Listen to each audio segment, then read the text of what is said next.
मौत का गलीचा। विल्सन ने एडी को दवा दी और समाप्त हो गए पानी की तलाश में तंबू से बाहर आ गया। अफ्रीका के जंगल की यात्रा तकलीफदेह होगी यह तो वह जानता था, लेकिन इतनी भयानक होगी इसकी उसने कल्पना नहीं की थी। हमेशा रोमांच में रहने का शौक ही उसे अपने देश से दूर अफ्रीका के जंगलों में भटकने को ले आया था। एक दिन उसके मित्र एडी ने अफ्रीका के भयानक जंगलों की साहसिक यात्रा का प्रस्ताव रखा जिसे उसने तुरंत स्वीकार कर लिया था। 15 दिन बाद ही वे अफ्रीका के जंगल में आ गए थे। उस समय उनके साथ 8 हबशी भी थे जो सामान ढोने, तंबू लगाने और भोजन बनाने का काम करते थे। स्थानीय निवासी होने के कारण उन्हें इन जंगलों की काफी जानकारी थी। 1 सप्ताह की यात्रा निरापद रही थी। उन्हें केवल मच्छरों के कारण कठिनाई का सामना करना पड़ा था। लेकिन एक दिन टोली के पीछे चल रहे एक कुली को शेर उठा ले गया। सुरक्षा की पूरी तैयारी धरी की धरी रह गई थी और शेर पलक झपकते कुली को खींचकर घने जंगल में गायब हो गया था। उसी के साथ चला गया था वह नक्शा जिसे एडी अपने साथ लाया था। शेर के हमले से कुली पहले ही भयभीत थे। अगले दिन जंगली हाथियों के झुंड को देखकर वे सामान पटक कर भाग गए थे और जंगल में अकेले रह गए थे विल्सन और एडी। असली रोमांच का अनुभव तो अब होगा जब हम दोनों ही जंगल को पार करेंगे, कुलियों के भाग जाने पर हंसते हुए एडी ने कहा था। आगे की यात्रा वास्तव में बहुत हैरत अंगेज रही थी। थकान और अकेलेपन ने उन्हें तोड़ दिया था और जंगली मच्छरों के प्रभाव से एडी को मलेरिया हो गया था। साथ लाई दवाओं का उस पर कोई असर नहीं हो रहा था और अब तो उसमें चलने की शक्ति भी नहीं रही थी। कुछ ही दूर पर छोटी सी नदी बह रही थी।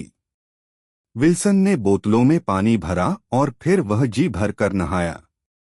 जब वह वापसी के लिए चलने लगा तभी उसकी दृष्टि नदी के पार की जमीन पर पड़ी। वह चौंक गया। नदी के पार एक सुर्ख गलीचा सा तेजी से बढ़ता चला आ रहा था।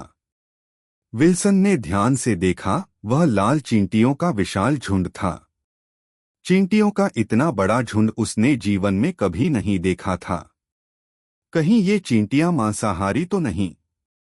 अनायास उसे हबशी की बात याद आ गई जिसने बताया था कि इस जंगल में मांसाहारी चींटियां भी पाई जाती है जो बड़े से बड़े जानवर को मिनटों में समाप्त कर देती है।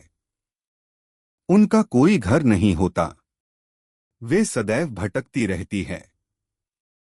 जब रानी चींटी के अंडे देने का समय होता है उस समय पेड़ों पर मजदूर चींटियां आपस में मिलकर थैलेनुमा कोठरी बनाती है और उसी में रानी चींटी अंडे देती है। जब तक बच्चे नहीं निकल आते चींटियों की कोठरी बनी रहती है और चींटियों का काफिला वहीं रुका रहता है। बच्चे होते ही उन्हें देखभाल करने वाली चींटियां संभाल लेती है और काफिला फिर चल पड़ता है। चींटियां नदी के दूसरी ओर आ चुकी थीं, लेकिन नदी के कारण विल्सन निश्चिंत खड़ा था। विल्सन ने देखा एक जंगली भैंसा नदी की ओर पानी पीने आ रहा है। तभी उसने देखा वह भैंसा पूरा लाल हो गया है। उस पर चींटियों तुम भाग जाओ, मुझसे नहीं दौड़ा जाने हमला बोल दिया था। भैंसा छटपटाकर गिर एडी को उठाते हुए बोला पड़ा और देखते ही देखते वह हड्डियों का ढांचा मात्र रह गया। जरा देर में चींटियों ने पूरा भैंस चट कर दिया था। यह देखकर विल्सन को कंपकंपी आ गई। चींटियां नदी के किनारे इकट्ठी हो गई थीं। विल्सन ने देखा चींटियों ने आपस में मिलकर चींटियों के गोले का रूप ले लिया है और नदी में लुढ़क गया है। गोला धागे के गोले की तरह खुलता जा रहा था। कुछ आगे जाकर गोला दूसरे किनारे पर आ गया और नदी पर चींटियों का पुल बन गया। उस पर से चींटियां तेजी से दूसरी ओर आ रही थीं। चींटियों को दूसरे किनारे पर आता देख विल्सन को खतरे का आभास हुआ। वह वापस अपने तंबू की ओर दौड़ पड़ा। आते क्या हुआ? एडी ने उसे भागकर देखकर पूछा। चींटियां। उन मांसाहारी चींटियों ने नदी पार कर ली, विल्सन घबराकर बोला। ओ! हाँ, हमारा खून ही हमारा दुश्मन बन गया। ये जो घाव हुए हैं, इनसे उनको खून की गंध मिल गई है।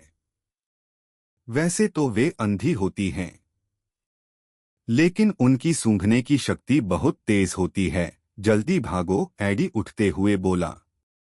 दोनों तेजी से दौड़ पड़े, लेकिन एडी कमजोरी के कारण तेजी से नहीं दौड़ पा रहा था और जल्दी ही वह थककर गिर पड़ा। हिम्मत से काम लो, एडी। विल्सन रहा, एडी बोला।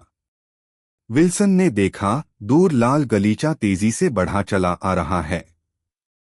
विल्सन ने एडी को कंधे पर उठाया और पूरी शक्ति से दौड़ पड़ा। भागते भागते विल्सन ने देखा, एक जगह कुछ स्थानीय लोग चले आ रहे हैं। चींटियां, विल्सन बचाओ, लड़खड़ाते स्वर में बोला और वहीं गिर पड़ा। विल्सन को जब होश आया, वह ही आरामदेह बिस्तर पर पड़ा था। कुछ दूर पर एडी भी लेटा हुआ था। विल्सन, तुमने मेरी जान बचा ली, एडी उसे होश में आते देखकर बोला। क्यों शर्मिंदा करते हो? दोस्त ही तो एक दूसरे की सहायता करते हैं। हम बड़े बड़े जानवरों से तो नहीं डरे, लेकिन चींटियों से डर गए, विल्सन बोला। शेर से ज्यादा खतरनाक होती है ये चींटियां, एडी बोला। विल्सन ने देखा, एक हबशी उसके लिए दूध ला रहा है। वह उठकर बैठ गया। उस हबशी ने बताया कि कुलियों से मालूम हुआ था कि आप लोग जंगल में हैं, तो आप लोगों की खोज में ही हम लोग जंगल में गए थे। विल्सन का सिर उन रक्षक काले हबशियों के प्रति श्रद्धा से झुक गया।